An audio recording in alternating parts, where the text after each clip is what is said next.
이번 영상에서는 우리 1단원의 소단원 세 번째 거 시각상과 촉각상 여기 보겠습니다. 우리 자습서는 43페이지입니다. 여기 위에 제목이 있고요. 밑에 소제목이 있지. 보이는 것을 그릴 것이냐. 보이는 것 이게 뭐가 돼? 시각상이 되는 거고, 아는 것 이게 촉각상이 되지. 그래서 두 개를 구분하는 문제가 많이 나옵니다. 이 교과서는 쌤이 지금 연수고 같은 경우는 이 교과서로 세 번째 수업을 하는데 3년 차거든. 이게 3년 차인데 연수고는 이 부분을 빠짐없이 냈더라고. 그러니까 선생님들이 그냥 자기가 냈던 거 했던 거 그대로 계속 하는 것 같아요. 시험 범위도 작년 재작년하고 얼추 비슷하게 가더라고요. 그래서 시각상과 촉각상 선생님들이 중요하게 생각하는 단원이니까 잘 공부하셔야 됩니다. 하지만 어렵진 않아요. 이 글을 배우는 이유가 뭐냐면 이겁니다. 읽기 전 활동, 읽는 중 활동, 읽은 후의 활동. 그러니까 어떤 글을 읽을 때 읽기 전에 뭐 해야 되고, 그 다음에 읽는 중간에 뭐 해야 되고, 이런 걸 배우기 위해서 저 소재가 들어간 겁니다. 먼저 이거부터 확인해 볼까? 읽기 전에 이 글을 읽는 목적 동그라미 해보세요. 그러니까 이거 미안하지만 외워야 된다. 읽기 전에는 목적, 그 다음에 제목입니다. 제목. 두 가지 보는 게 읽기 전에 해야 될 거다. 제목을 보고 뭐 하냐면은 여기 화살표 밑에 글씨 보이니? 전개될 내용을 예측하는 거야. 그러니까 제목을 보고 전개될 내용을 예측하는 게 읽기 전에 하는 활동입니다. 그래서 이 두 가지, 읽기 전 활동 두 가지를 좀 머릿속에 기억을 하고 그 다음에 이제 본문 보겠습니다. 이거 지울게요. 파리의 몽마르트 언덕에는 화가들이 진을 치고 있는 곳이 있다. 테르트르 광장이다. 이곳의 화가들 중에는 검은 종이를 오려서 관광객의 얼굴을 만드는 작가도 있다. 그의 작품은 인물의 옆얼굴만 담고 있는데 그도 그럴 것이 정면은 실루엣으로 표현하면 눈, 코, 입의 생김새를 알 수 없고, 실루엣의 뜻을 봐봐. 윤곽의 안을 검게 칠한 사람의 얼굴 이렇게 되지. 그림자 모양으로 나오는 거. 근데 그거를 정면으로 해버리면 어떻게 돼? 그냥 다 시커멓게 나올 거 아니야. 그래서 생김새를 알 수 없고 머리 모양을 어떻게 했느냐에 따라서 전혀 다른 사람처럼 보일 수 있기 때문이다. 이렇듯 대상의 측면 이미지를 표현한 것을 프로필, 여기다 동그라미 프로필의 개념 설명했지. 대상의 측면 이미지를 표현한 것. 한 사람의 성품, 양력에 대한 단평을 프로필이라 부르는 데서 알 수 있듯. 그러니까 요즘 프로필은 뭐라고 쓰는 거야? 양력이 뭐냐 근데 얘가 그동안 어떤 활동을 했는가. 단평은 짧고 간단한 비평 이렇게 돼 있지. 그 사람에 대한 평가거든. 이거를 프로필이라 부르는 데서 알 수 있듯이 미술에서 프로필은 사람의 정면이 아니라 측면을 묘사함으로써 인물의 핵심적인 특징을 뽑아낸 그림을 가리킨다. 그래서 서양에서는 중세 말에서 르네상스 무렵 이전 프로필 초상화가 많이 그려졌다. 그러니까 이렇게 그냥 서양에서는 어디 갔냐? 프로필 초상화 많이 그려졌다. 이렇게 줄여. 그 다음에 여기는 어때? 동양에서는 프로필 초상화가 거의 발달하지 않았다. 지금 그러니까 서양과 동양 이거의 차이점에 대해서 얘기하지. 두 개 이렇게 반대 표시하고 이런 걸 뭐라 불러? 대조라고 하죠. 그러니까 이거 물어보는 문제가 내용 전개 방식. 문제를 기억해. 이 부분의 내용 전개 방식이 무엇입니까? 라고 물어보면 대조가 쓰였습니다. 대조는 차이점을 설명하는 거잖아. 비슷한 점이 나오면 뭐예요? 비교가 되겠지. 근데 여기서는 대조가 사용되고 있다. 요거 기억하고 이것 꼭 기억하세요. 문제 내용 전개 방식 이런 거 물어보면 보다 비교냐 대조냐 막 이런 거 물어보는 거야. 개념 설명하는 걸 뭐라고 하지? 그러면 프로필은 사람의 정면이 아니라 측면 뭐 이렇게 나오지. 그래서 프로필 초상화의 개념 이렇게 돼 있죠. 이런 거는 정의라고 부르죠. 정의. 뭐뭐란 무엇이다 이렇게 부르는 거.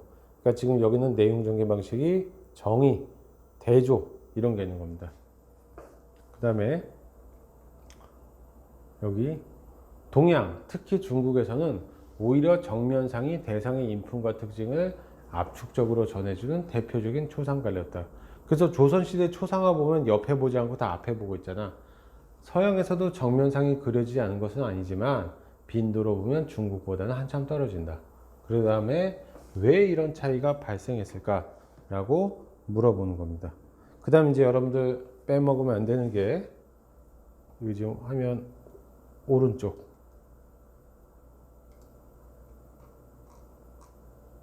아까 우리 봤던 게 이거지. 읽기 전 목적과 제목을 통해서 내용 예측하는 거고 그 다음에 요것도 나옵니다.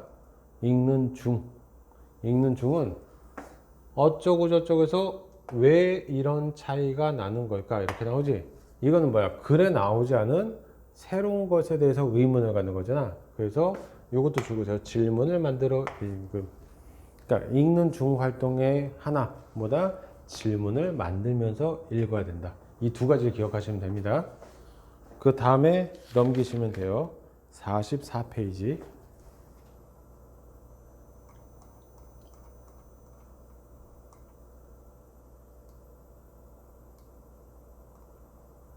다음 문단 보자. 동물들의 이미지를 떠올려 보자. 그래서 동물들을 그릴 때 앞면, 옆면, 윗면 가운데 어느 면이 제일 먼저 떠오르는가? 먼저 말을 그려보자. 너희들 말 그리면 어떻게 돼? 다 옆모습 그리지? 일반적으로 옆에서 본 이미지가 가장 먼저 떠오른다. 물고기 어떠냐? 옆에서 본 이미지이다. 도마뱀? 저건 못 그리겠다. 도마뱀 그려보면 위에서 본 이미지가 제일 먼저 떠오를 것이다. 이렇듯 동물을 떠올리다 보면 제일 먼저 떠오르는 면이 있다. 우리의 머릿속에 각인, 전형 둘 다 단어 뜻 외우세요. 각인은 새겨 넣는다. 그 다음에 전형은 뭐예요? 길지? 본보기. 뜻 찾았니? 같은 부류의 특징을 가장 잘 나타내고 있는 본보기. 뜻이 기니까 전형은 본보기란 뜻입니다. 그 다음에 이제 람 나오자. 사람은 어떠냐? 사람은 다른 동물과 달리 두 개의 경쟁적인 이미지면을 동시에 갖고 있다. 고대 이집트 벽화가 이를 잘 보여준다. 대형 박물관이 소장한 늪지로 사냥을 나간 네바무는 얼굴과 다리는 측면, 가슴과 눈은 정면에서 본 모습을 그렸다. 해부학적으로 불가능한 구성 혹은 자세지만 이 그림뿐 아니라 고대 이집트 벽화 대부분이 이런 식으로 그려졌다. 이 혼합 형식으로부터 인간이 부위에 따라서 앞면이 먼저 떠오르기도 하고 옆면이 먼저 떠오르기도 하는 존재라는 사실을 확인할 수 있다. 그리고 지금 여기 읽는 중 문제가 여기도 하나 나오죠. 똑같네. 질문을 만들면 읽어. 이것도 줄거나 읽는 중에 하는 거다. 뭘 물어봤어? 그럼 왜 이렇게 혼합해서 그린 이유가 무엇인가? 여기다 또 줄거나 이런 질문을 만들면서 읽었습니다.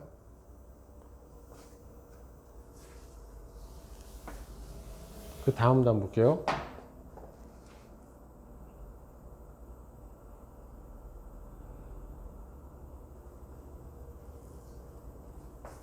우리가 네 발로 지상을 돌아다닐 때는 옆면이 우리의 대표적인 이미지 면이었겠지만 진화해서 두 발로 걸어 다니면 가슴과 배가 드러나 옆면과 앞면이 동시에 대표적인 게 됐다. 그래서 우리에게는 전형의 면이 두 개가 있다. 그럼 여기서 읽는 중에서 뭐야? 여기 체크하고 질문에 대한 답을 찾으며 읽음. 이게 첫 문장이 뭘로 시작하냐? 아하 이렇게 나오지? 아하 이건 어떨 때 하는 거야? 답을 찾았을 때 하는 거잖아.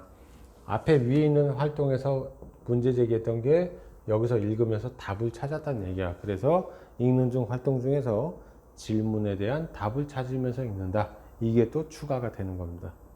그 다음 보겠습니다. 그 다음 페이지에요.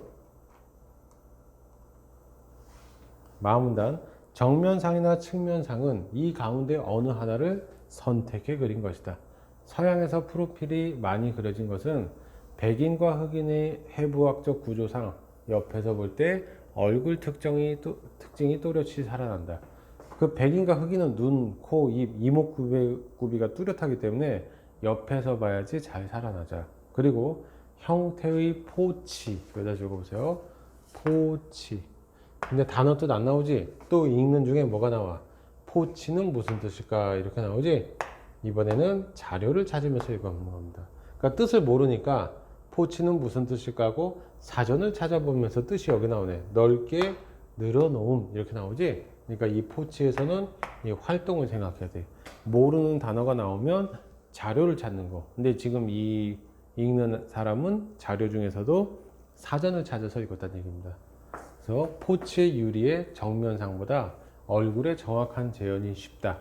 고대 로마에서 주화에 황제의 얼굴을 새길 때, 주화는 동전이죠. 항상 측면상을 새긴 전통이 있었다. 이게 작용한 탓이라고 볼 수가 있다.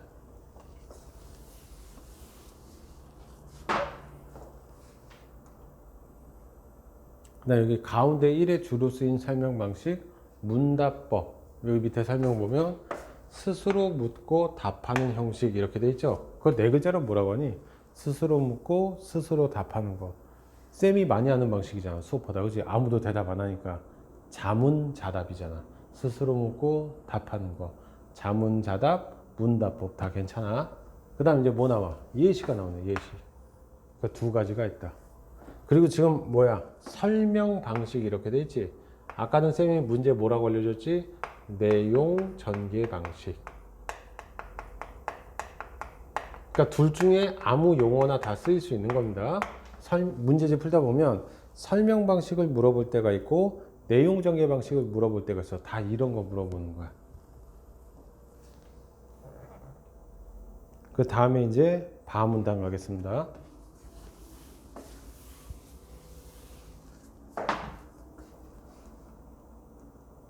이렇듯 인간이 두 개의 경쟁적인 이미지면 정면하고 측면이지, 이거를 동시에 가진 까닭에 정면상과 프로필 외에 동서양 모두 이 둘을 한꺼번에 나타나는 부분 측면상, 여기 표시하고 밑에 뜻 보면 뭐라고 되어 있냐?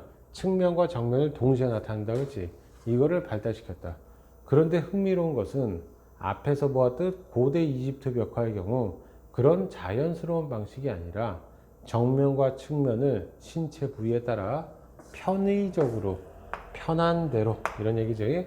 봉합, 그냥 하나로 꼬맨다고 했지. 그 뭐야, 그 수술할 때 봉합이란 말 쓰잖아. 그러니까 편의적으로 봉합하는 방식으로 인간의 두 이미지면, 측면과 정면을 동시에 나타낸다. 그러니까 고대 이집트 벽화는 좀 독특한 거야. 자연스러운 조합이 아니라 되게 어색하지만 그냥 끼워 맞추듯이 정면과 측면이 같이 나왔다. 그 이유가 무엇이냐? 그 사람들은 죽었다가 다시 살아난다고 했잖아. 그러니까 죽음은 뭐냐면은 영혼이 빠져나가는 거야. 영혼이 빠져나갔다가 뭐 100년 후든 500년 후든 다시 돌아오는 거야. 다시 돌아왔을 때 자기 몸을 찾아야 되잖아. 영혼만 빠져나갔으니까. 그럼 자기 몸을 찾는 게 그림, 벽화 이런 거라고 생각한 거야. 그러니까 그림에 있는 대로 몸이 다시 태어난다고 생각한 거야. 근데 우리가 정면에서 보든 측면에서 보든, 측면에서 봤을 때는 정말 딱 측면에서 보면은 왼쪽 팔만 보이고 오른쪽 팔은 안 보이잖아. 그러면 오른쪽 팔이 없는 상태로 다시 태어난다라고 생각했기 때문에 무조건 안 보이는 면도 다 채워서 그려놨다는 얘기야. 그게 이제 사문당의 내용입니다. 한번 보자. 그 이유는 무엇일까? 일단 대부분의 벽화가 무덤 벽화라는 사실을 기억할 필요가 있다. 무덤 속의 주인공은 내세, 뜻 체크하나 내세가 뭐야? 다음 세상이죠. 죽은 다음의 세상. 내세에서도 이승에서와 마찬가지로 사냥하고 잔치를 벌이며 살 것이다. 그런데 주인공이 자연스러운 부분 측면상으로 그려지면 원근 표현에 따라 사지 중에서 일부가 작게 그려지거나 안 보일 수도 있다. 멀리 있거나 다른 것에 겹쳐져 있어 그렇게 보일 수도 있지만 그 부분이 실제로 작거나 없어서 그렇게 보일 수도 있다. 이집트인이 보기에 그런 염려를 준다는 것 자체가 문제야. 자칫하면 사자는, 죽은 사람은 작은 팔을 가지고, 그러니까 원근법에 따라 그리면 멀리 보이는 건 작게 그릴 거 아니야. 작은 팔을 가지고 사지 가운데 하나 없이 내세를 살아야 할 것이다. 얼마나 불편하겠는가 라고 사람들이 생각했기 때문에 그래서 다 그렸다는 얘기입니다. 그럼요. 그 다음에 여기도 활동도 한번 보자.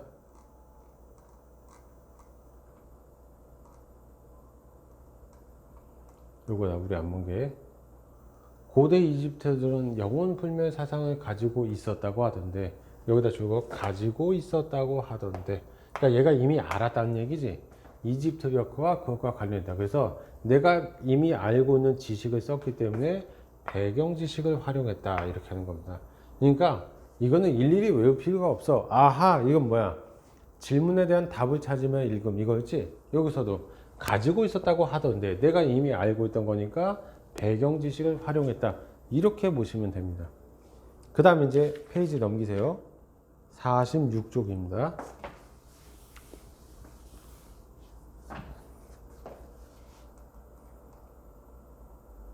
이 글은 좀 길고 지루하고 재미없어. 이게 그리고 이제 학원에서 수업하면은 집중하는지 안 하는지 보면서 할 수 있는데 이렇게 영상으로 찍으면 좀 그게 좀 안 되잖아. 딴 생각하면 안 된다. 알겠지? 그리고 지겹다고 중간에 끊으면 안 됩니다. 쌤도 지금 한 번도 끊김없이 한 방에 쭉 하고 있지. 여러분들도 끊김없이 한 방에 쭉 공부하세요. 어차피 30분 안쪽으로 들어갈 거야, 시간이. 그렇게 오래 안 걸리니까 끊지 말고, 방금 끊으려고 했지. 끊지 말고 그냥 쭉 들으세요. 고대 이집트인들에게 인체의 일부를 작게 그려놓는 것은 원근에 따른 불가피한 시각적 표현이 아니라 실제의 크기를 줄여버린 것을 느낀 거야. 아, 그러니까 이걸 좀 줄이면 이집트인이 생각하기에 불가피한 표현이 아니라 뭐를 작게 그려놓는 것은 이건 그냥 실제 크기를 줄이는 걸로 생각이 된 거야. 그러니까 내가 다시 태어났을 때 진짜 작게 태어난다 이렇게 생각한 거야. 그래서 그 밑에 줄에 그것은 불균형이요 파기였다.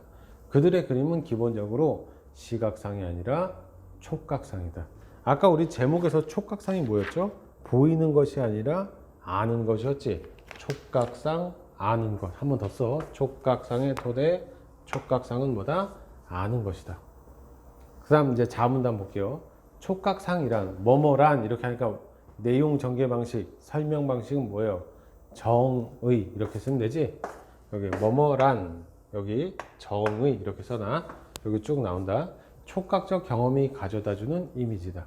이를테면 동일한 종류의 사물이 앞뒤로 떨어져 있어서 한 지점에서 볼 때 크기가 달라 보여도 만져보면 똑같듯. 거기다 줄거세요. 만져보면 똑같다. 내가 보는 거는 저 멀리 있고 가까이 있으면 볼 때는 크기가 다른 것 같은데 직접 거기 앞에 가서 만져보면 똑같잖아. 만져보면 같아. 그래서 촉각상은 아는 것이라고 표현을 한 거야. 사물의 객관적 형태나 모양에 대한 인식을 상으로 나타낸 것이다. 여기까지가 촉각상에 대한 개념이고요. 그 다음 화면 좀 올릴게요. 시각상이란 또 시각상의 개념이죠. 시각적 경험이 가져다주는 이미지다. 같은 사물도 보는 위치에 따라 크거나 작아 보이듯 주체가 본 그대로 상을 나타낸 것이다. 그런 까닭에 시각적으로 어떻게 보이느냐보다 실제 그 형태와 모양 이런 게 어떤가에 관심을 둔 이집트 벽화는 촉각상을 더 중시한 글입니다. 그 다음에 여기 읽는 중 문제 보자. 여기서는 내가 글을 읽기 전에 그 다음에 예측했는데 이렇게 두 군데 줄근데 글씨 잘 보여요? 안 보이면 자습서로 보고 찾으세요.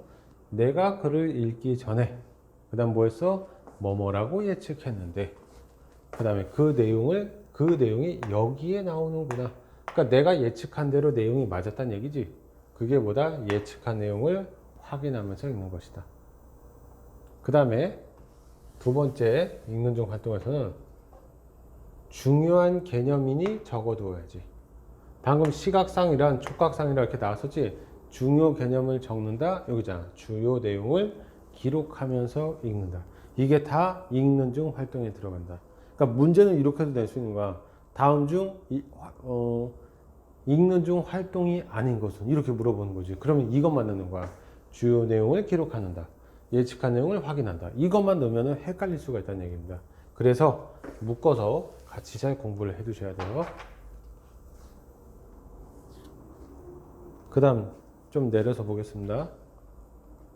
차문단 원근법적 표현에 익숙한 오늘의 시각에서 보자면 시각상보다 촉각상에 더 치중하여 그린 이집트인들의 표현이 어색하게 느껴질 수도 있다.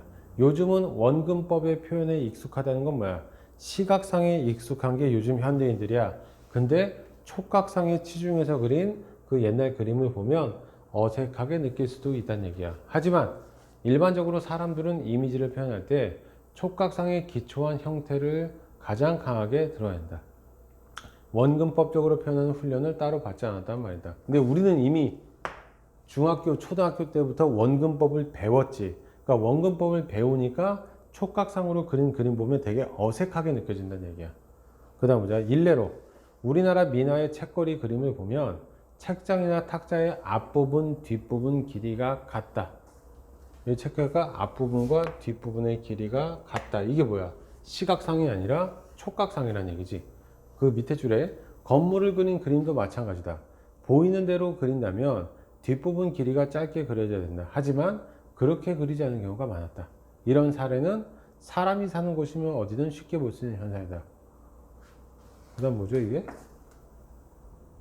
그리니? 잠깐만 미안해. 선생님이 화면으로 보니까 그러나구나. 복사가 잘 안 됐구나. 그러나 고대 그리스와 르네상스 시대의 유럽에서 철저히 시각적 경험에만 의존하여 대상을 묘사하는 특수한 현상이 나타났다. 그러니까 옛날에는 촉각상을 쓰는 경우가 많았는데 고대 그리스 르네상스 시대의 유럽에서 시각적 경험에 의존해서 묘사하는 현상이 나타났다. 그리고 이런 시각적 사실성이 고유한 표현 특성이 되었다. 그 다음에 이거 읽는 중 활동 하나 더 있었구나. 여기 우리나라의 민화에는 어떤 것들이 궁금해. 그냥 궁금해 체크하고 궁금한 점을 기록한다. 이거 표시하고 넘기세요. 그 다음에 이제 다음 페이지 47쪽입니다.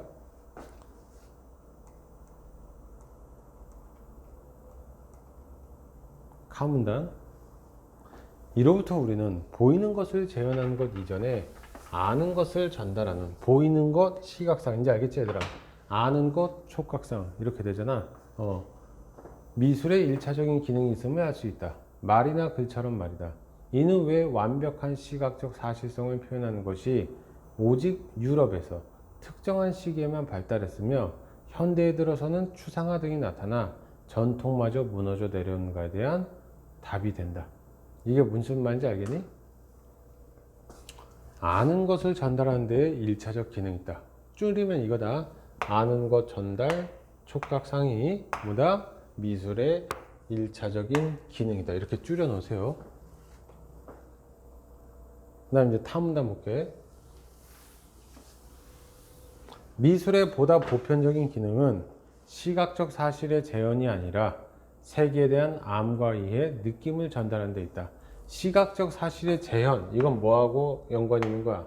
시각상과 연관이 있는 거죠. 그 다음에 세계에 대한 암과 이해, 느낌 전달은 촉각성이 되는 거야. 촉각상. 이를 시각적 사실성에 의지해 표현하는 것은 그 전달을 위한 많은 방법 중에 하나다. 그러니까 시각상이 절대적인 게 아니란 얘기야. 수많은 방법 중에 하나일 뿐이다. 이런 얘기입니다. 그 다음에 그 밑에 볼게요. 파문단. 고대 이집트 벽화로 다시 눈길을 돌려보자. 사람을 그린 것임에도 정면과 측면의 봉합이 아니라 정면이나 측면 어느 한쪽에서 본 보다 사실적인 묘사를 한 그림들이 있다. 사실적인 묘사 이런 거 나오면 여기 체크나 시각상이다. 그러니까 이집트 벽화도 시각상으로 표현한 그림이 있다는 얘기야. 그게 누구냐면 농부나 무희를 그린 그림들. 즉 높은 사람들이 아니라 다음 문제가 나오죠. 신분이 낮은 존재를 그릴 때는 시각상에 가깝게 그렸다. 왜냐하면 신분이 낮은 사람들은 다시 돌아와서 팔이 없든 말든 다리가 하나밖에 없든 말든 상관이 없는 겁니다. 근데 여기 나오는 파라오나 귀족처럼 신분이 높은 사람은 문제가 되겠지. 그래서 신분이 낮은 사람은 크게 신경 쓰지를 않았다는 얘기입니다. 그 다음에 이제 여기 오른쪽에 활동 보세요. 읽는 중. 제목에서 보이는 것을 그릴 것이냐 아는 것을 그릴 것이냐 제목을 얘기했죠. 이 문제는 여기 줄거 세계에 대한 인식과 관련이 있는 것이구나. 제목의 뜻이 세계에 대한 인식과 관련이 있다. 그래서 여기 글의 내용을 이해하며 읽음. 이렇게 또 읽는 중 활동이 있는 겁니다. 저거 잘 체크해 놓고 그 다음 이제 페이지 넘겨볼게요.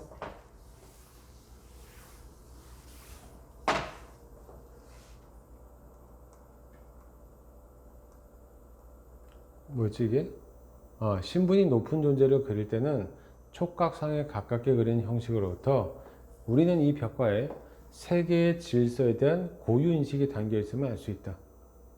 곧 보이는 대로 그리는 것은 찰나, 순간입니다. 순간. 뜻 기억해놔. 순간의 대상이 된다. 그러니까 신분이 낮은 애들은 순간의 대상이야. 영원히 있지 않아. 그것은 필멸의 운명을 드러낸다. 필멸, 반드시 멸망한다. 반드시 사라지는 것들이다. 하지만 아는 대로 그려진다. 즉 촉각상으로 그리는 것은 영원한 질서의 대변자, 영생, 오래오래 사는 거잖아. 죽을 때까지. 죽을 때까지 산다가 아니라 뭐야, 계속 산다는 얘기잖아. 이걸 약속받는 것이다. 그래서 촉각상은 시각상에 비해서 이런 진리의 전달에 유리하다. 이런 진리가 뭐야? 근데 진리가 바로 앞에 거, 아는 대로, 보이는 대로 그리는 것은 순간의 대상, 아는 것을 그리는 것은 영혼의 대상. 이게 진리란 말이야. 이거 전달하는데 유리한 이미지다. 이렇게 얘기를 했습니다. 그 다음에 이제 화면 내릴게요. 흔히 미술을 공간 예술이라고 하지만 미술은 단순히 공간을 시각적 감각에 의지해 파악하고 표현하는 예술이 아니다. 공간을 시각적 감각에 의지해 파악하고 표현하는 게 시각상이잖아. 그게 아니라 공간과 세계에 대한 총체적, 이 말도 되게 자주 쓰는 말이거든. 그냥 종합적이라고 생각하시면 됩니다. 어느 한 부분만 보는 게 아니라 여러 가지 분야를 걸쳐서 보는 게 총체적인 거야. 그러니까 이 공간과 세계에 대한 종합적인 이해를 토대로 그 속에서 벌어지는 사건들에 대한 인식과 사유, 이것도 뜻. 사유는 뭐죠? 생각이죠, 생각. 어떤 생각을 다양한 조형 형식에 의존해 표현하는 예술이라고 할 수 있다 하면서 글을 마무리하는 거고, 그 다음에 이제 맨 밑에 읽은 후가 나오죠. 여기 한번 보자. 읽은 후에서는 여기다가 줄 그세요. 깨달았어. 난 새롭게 이걸 깨달았다. 그게 이겁니다. 글씨 보니 새롭게 알게 된 내용이나 깨달은 점을 정리했다. 그 다음 앞으로 그림 볼 때 시각상과 촉각상의 관점에서 감상할 수 있겠어. 그 다음에 이 글이 실린 책의 다른 글들도 살펴본다. 여기다 주거나 다른 책도 읽어봐야지. 그래서 밑에 보면 더 읽고 싶은 글에 대한 새로운 독서 계획을 세움. 이렇게 되는 겁니다.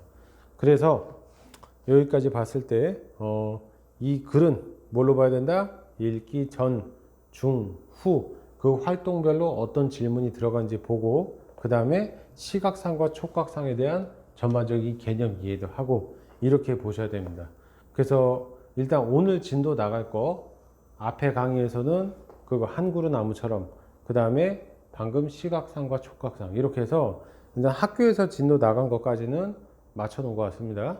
그리고 이제 그 시험 범위 하나가 더 추가된 거는 다음 주 수업 때 정리해 드릴게요. 그래서 남은 시간은 그냥 여기 강의 끄고 놀지 말고 자습서하고 평가 문제집 오늘 수업한 거 두 가지 있죠. 그거를 다 풀어놓기 바랍니다. 고생하셨어요.